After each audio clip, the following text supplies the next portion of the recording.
After a lifetime inside of the cult, I finally walked away from the beliefs that shaped me, the identity that they gave me. But what nobody tells you is that leaving is only the beginning. You don't lose just a religion. You lose your sense of self, your community, your family, and even the script that you once lived by. When you've been fully immersed in a high control group, your thoughts aren't fully your own. This is what deconstruction looks like for me. Let's start at the beginning. When Jehovah's Witnesses say they study the Bible, what they really mean is they study Watchtower's interpretation of the Bible. Study is done through pre-approved literature, carefully crafted, loaded with bias, and it's presented to you as if it's fact. You're discouraged from reading outside sources. You're trained to filter everything through the material that they put in front of you. You're encouraged not to seek truth. You're trained to absorb what is given to you. You're not gaining any kind of insight. You are being steered. You are being directed. To explain what it feels like, I'm going to borrow some of their language and use it against them. Watchtower talks a lot about spiritual armor, wearing a protective layer. It's supposed to shield you from doubt, from sin, and from anything worldly. But that armor was not protecting me. What it was really doing is hiding me. It was a disguise. It was something that I had to wear. I had to blend in, to obey quietly, to never make waves, not be an individual. They turned me into the kind of person they needed me to be: loyal, passive, unquestioning. Every belief I pulled apart, every rule that I have examined, every feeling that I finally gave space to, it started to loosen those threads of the disguise. And once it started to come off, you kind of feel exposed, a little bit raw and vulnerable.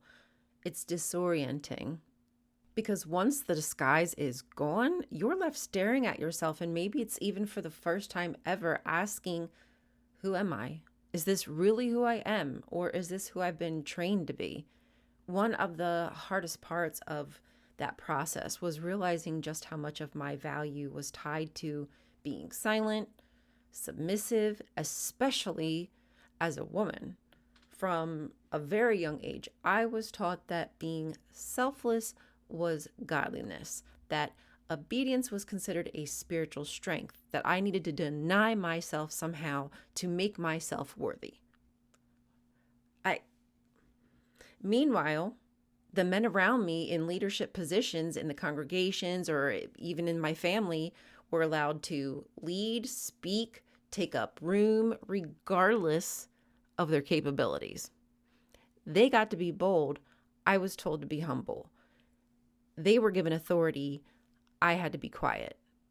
So many religions like this are violently gendered. The moment you're born, you have expectations set upon you, which is really just obedience to traditional gender roles wrapped in religious language. That shit drives me crazy. It makes me so angry at how deeply I internalized it. Angry that I was praised for making myself small. Angry that I was told that shrinking is the path to love. But now that anger serves a purpose. I can use it to steer me down a better path. It's helped me to set boundaries for myself, speak up for myself. It's helped me to stop apologizing for existing outside of the mold they created for me. I used to think that I questioned my beliefs because something was wrong with me. Something was wrong with me. That's why my prayers weren't answered, or why I couldn't accept a certain belief, that the doubts were my fault. But that is part of the trap. When all you're given is one narrative, the second you start to think for yourself, the system errors out and says, you're the problem. And here's the thing, the honest to goodness truth is that I wasn't reading any kind of atheist manifesto or raging against religion when everything started to unravel. All I was doing is questioning. I gave myself permission to think. Once you stop letting them define what the truth is, the scales just start to fall away from your eyes, just like good old Polly Boy said. I began to realize Watchtower doesn't prove the Bible, nor does the Bible prove Watchtower. Both are utilized in a closed circuit type of thinking. And it's a way of thinking that I can no longer conform to. My brain would not let me do it if I tried. That realization didn't necessarily bring peace right away. Sometimes it brought a lot of grief, confusion, and like I said, anger at them, at the fact that they controlled me, the fact that I believed it for so long. But again, it was part of my healing process. I was actually starting to feel my emotions instead of denying them, instead of being afraid that I would be punished for those feelings and expressing them. Eventually, that anger turned into boundaries, and those boundaries brought me a lot of peace, and they still do and always will. Hey, folks, if you're still watching, it probably means you would like my other content. So why don't you give me a like, a follow, and share, because it really helps my channel and gets me out in front of other people so they can know more about what is going on behind the scenes at Watchtower.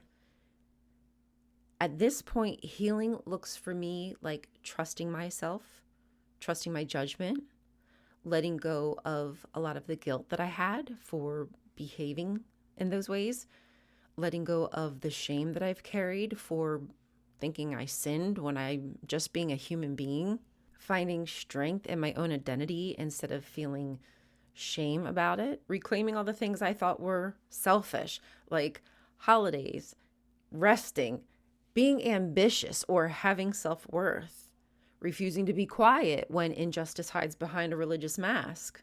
Rebuilding myself is going to be something I am always working on, something you'll always be working on, but it's real. And you're not alone, and neither am I. And that is why I speak up, because systems like the Watchtower thrive in silence. They are wealthy, they are protected, they know how to spin a narrative, bury abuse, and punish anyone who questions them. They tell you that being compliant is about faith, but what they're really protecting is their own authority, the governing body's power. And I am not going to let them keep doing that without resistance. Not them, not anybody, not ever.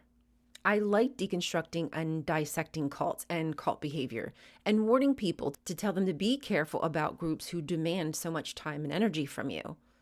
Because personal exploration of self, of your body, of your mind, of your choices, they're sacred decisions that you should be able to make for yourself. And that deserves far more protection than any other doctrine does. When people tell me to, just move on in my comment sections. I didn't come here for political talk. How can you ignore the harm that is still happening? How do they not see the correlation between the two? Staying silent about abuse when it's happening anywhere is a problem. I speak up because I refuse to let the next generation grow up thinking that this is the only way of a meaningful life. And I am just getting started. I'm going to be making far more content like this, sharing my personal perspectives on cults, deconstruction, and what it really means to rebuild your life after the old one starts to fall away that was built on fear. Whether you're questioning now or you've already walked away, you are not alone. We are finding our voices together, and that is sacred. So stay tuned. I will see you next time. Stay curious, friends.